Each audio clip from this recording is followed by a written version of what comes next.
सभी भाइयों को आदाब। मैं आपके साथ वी.के. बशीर, मेरी चाहत सबको न्याय न्यूज़ एडिटर मुरादाबाद।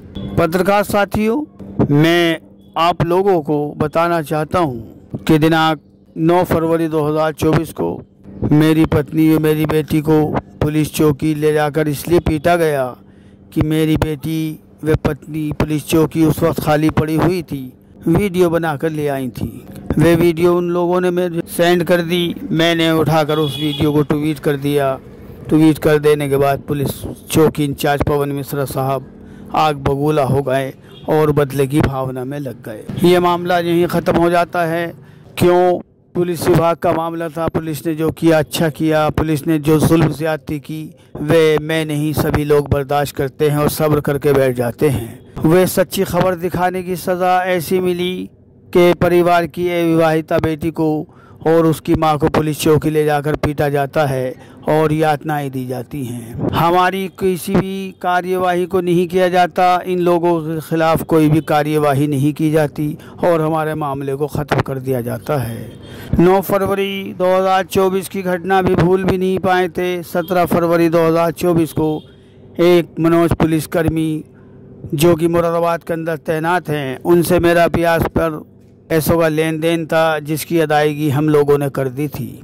उसके बाद साजिश के तहत मेरे पूरे परिवार के खिलाफ मुकदमा पंजीकृत करा दिया जाता है।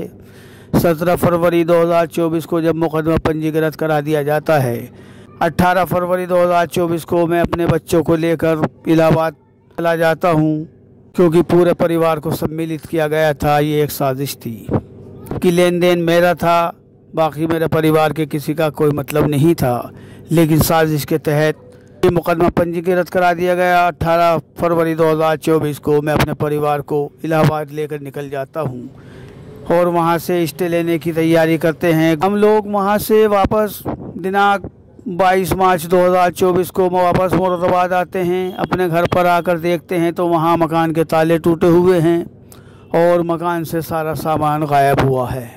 हमारे मकान से सारा सामान गायब। मकान मालिक ने किस वक्त किया, कब किया, किस टाइम किया, हमको तो मालूम नहीं है। रात के अंधेरे में हमारा सामान तरह उठाया, किन किन लोगों ने उठवाया, कैसे गायब करा दिया गया, ये तो मकान मालिक बताएंगे या वो लोग बताएंगे जो इसमें शरीक थे। मेरे घर के अंदर अलमारियों के अंदर रखे हुए मेरी बेटी के वे ज़ेवरात जो हम कर रहे थे और वे तमाम तांबे पीतल के बर्तन भी गायब हैं जो हम अपनी बेटी के दहेज के लिए इकट्ठा कर रहे थे।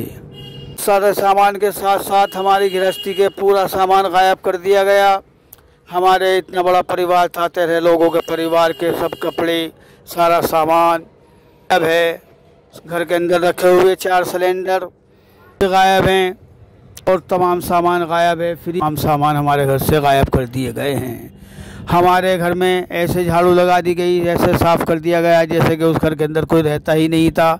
मकान मालिक ने हमारे पीछे हमारे घर के सारे सामान को निकालने के बाद मोहल्ले के 2-4 लोग बुलाए और मोबाइल चालू किया, वीडियो बनाई कि देखिए ये लोग यहाँ से भाग गए हैं और कुछ भी सामान इनका यहाँ बाकी नहीं है। सामान उसने दिखाया जो सामान उससे रात के अंधेरे में नहीं उठाया गया, जबकि डबल बेड, हमारी सिंटेक्स, मोटर और इन्वर्टर बैटरा, ये कुछ सामान घर के अंदर मौजूद रहने दिए। बाकी सारा घर की गृहस्थी हमारी गायब कर दी गई। मेरी बेटी के दहेज के बर्तन गायब हैं। मेरे घर से मेरी बेटी के कुछ ज़ेवरात रखे हुए थे वे भी अलमारी से गायब हैं। मैं कपड़ों के साथ गायब हैं और कुछ नकद रुपये रखे हुए थे जो हर महीने किस्त के लिए जाते हैं, वे रुपए भी हमारे घर से गायब थे और कुछ रुपए ऐसे रखे हुए थे जो किसी को देने ज़रूरी थे। ये हमारे घर के सामान गायब कर दिए गए।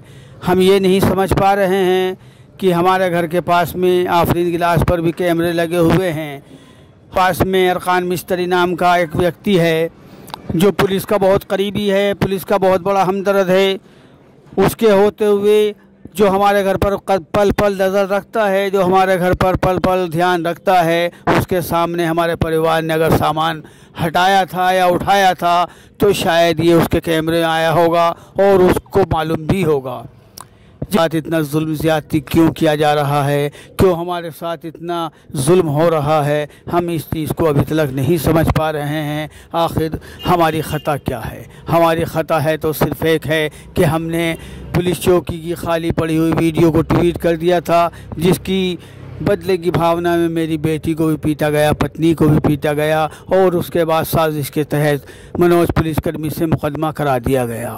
एक आदमी का लेन देन था, पूरे परिवार को सम्मिलित कर दिया गया। ये साजिश नहीं तो और क्या है। आला अफसरों को जानकारी होते हुए भी हमारे साथ कोई न्याय नहीं हो रहा है। आला अफसरों को व्हाट्सएप के ज़रिए सब कुछ बता दिया गया है, लेकिन उसके बाद भी हमारे साथ कोई न्याय नहीं हुआ है। हमें कोई मदद नहीं दी गई, हमारे साथ कोई मदद नहीं की गई, हमारे साथ कोई रहम का मामला नहीं किया गया। हमें बल्कि सताया जा रहा है, हमको उजाड़ा जा रहा है और उजाड़ दिया गया है। अब उजाड़ने में बाकी क्या रह गया है? हमारी पूरी गृहस्थी का सामान गायब कर दिया गया है, पूरी गृहस्थी का सामान उठाकर कहीं पहुंचा दिया गया है।